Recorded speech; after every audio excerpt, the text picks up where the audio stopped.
ನಮಸ್ಕಾರ. ನಾನು ಈಗ ಪ್ರಹ್ಲಾದ ಹಾಗೂ ಹಿರಣ್ಯಕಶಿಪು ಹಾಗೂ ನರಸಿಂಹನ ಏಕಪಾತ್ರ ಅಭಿನಯವನ್ನು ಮಾಡುತ್ತೇನೆ. ಇಲ್ಲಿ ನಿಂತರೆ ಪ್ರಹ್ಲಾದ, ಇಲ್ಲಿ ನಿಂತರೆ ಹಿರಣ್ಯಕಶಿಪು ಹಾಗೂ ಇಲ್ಲಿ ನಿಂತರೆ ನರಸಿಂಹ. ಕುಮಾರ, ಪ್ರಹ್ಲಾದ, ಕಂದ, ಯಾಕಪ್ಪ ನಿನಗೆ ಈ ಹಠ? ಯಾವ ನಿನ್ನ ತಂದೆಯ ಹೆಸರನ್ನು ಕೇಳಿದ ಮಾತ್ರಕ್ಕೆ ತ್ರಿಮೂರ್ತಿಗಳು ಘಡಘಡ ನಡುಗುವರು. ಹೀಗಿರುವಾಗ ಕಾಣದ ಹರಿಯ ಮೇಲಿರುವ ಭಕ್ತಿ ಕಣ್ಣೆದುರಿಗಿರುವ ತಂದೆಯ ಮೇಲೆ ಯಾಕಪ್ಪ ಇಲ್ಲ? ಜನ್ಮ ಕೊಟ್ಟ ತಂದೆಗಿಂತ ಬೇರೊಬ್ಬ ದೇವನಿರುವನೇ?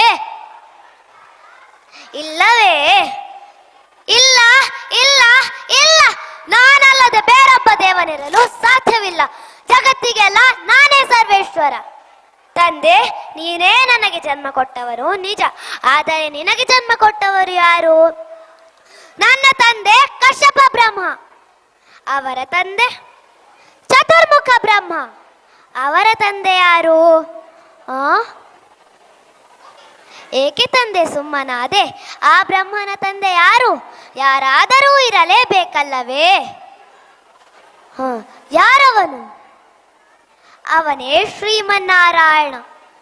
ಸಾಕು, ನಿಲ್ಲಿಸು. ಹರಿ ಹರಿ ಎಂದು ಗಂಟಲನ್ನು ಹರಿಯುತ್ತಿವೆಯಲ್ಲ, ಎಲ್ಲಿದ್ದಾನೋ ನಿನ್ನ ಹರಿ? ಎಲ್ಲೆಲ್ಲೂ ಇದ್ದಾನೆ. ಸಕಲ ಚರಾಚರ ವಸ್ತುಗಳಲ್ಲಿ, ಅಣುರೇಣು ತೃಣ ಕಾಷ್ಠಗಳಲ್ಲೂ ಇದ್ದಾನೆ. ಅವನಿಲ್ಲದ ಸ್ಥಳವೇ ಇಲ್ಲ. ಸಕಲ ಚರಾಚರ ವಸ್ತುಗಳಲ್ಲಿಯೂ, ಅಣುರೇಣು ತೃಣ ಕಾಷ್ಠಗಳಲ್ಲೂ ಇರುವನು. ಹಾಗಿದ್ದರೆ ಈ ಭೂಮಿಯಲ್ಲಿ, ಆಕಾಶದಲ್ಲಿ, ನೀರಿನಲ್ಲಿ, ಗಾಳಿಯಲ್ಲಿ, ಬೆಂಕಿಯಲ್ಲೂ ಇರುವನು? ಇದ್ದಾನೆ. ಅಲ್ಲೆಲ್ಲೂ ಇದ್ದಾನೆ, ಎಲ್ಲೆಲ್ಲೂ ಇದ್ದಾನೆ, ಎಲ್ಲರಲ್ಲೂ ಇದ್ದಾನೆ. ಹಾಗಿದ್ದರೆ ಈ ಅರಮನೆಯಲ್ಲಿ, ಆ ಕಂಬದಲ್ಲಿ, ಈ ಕಂಬದಲ್ಲಿ, ಅಲ್ಲಿ ಇಲ್ಲಿ, ಆ ಕಂಬದಲ್ಲಿ ಈ ಕಂಬದಲ್ಲೂ ಇರುವನು? ಇದ್ದಾನೆ. ಎಲ್ಲೆಲ್ಲೂ ಇದ್ದಾನೆ, ಎಲ್ಲರಲ್ಲೂ ಇದ್ದಾನೆ. ಹಾಗಿದ್ದರೆ ಈ ಕಂಬದಲ್ಲಿರುವನೇನೋ?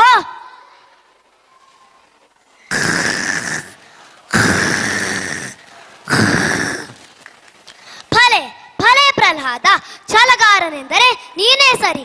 ವೈಕುಂಠವನ್ನೆಲ್ಲ ಹುಡುಕಾಡಿದರೂ ಸಿಗದ ಈ ನನ್ನ ಕುಲವೈರಿಯನ್ನು ನಿಂತಲ್ಲೇ ತೋರಿಸಿಬಿಟ್ಟೆ ಅಲ್ಲ ಮಗನೇ. ನಿನ್ನನ್ನು ಪಡೆದ ನನ್ನ ಜನ್ಮ ಸಾರ್ಥಕ ಸಾರ್ಥಕ.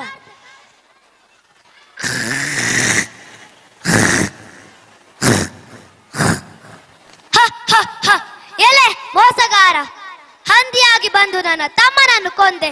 ಈಗ ಈ ಸಿಂಹಕ್ಕೆ ಸಿಂಹವಾಗಿಯೇ ಬಂದೆಯಾ?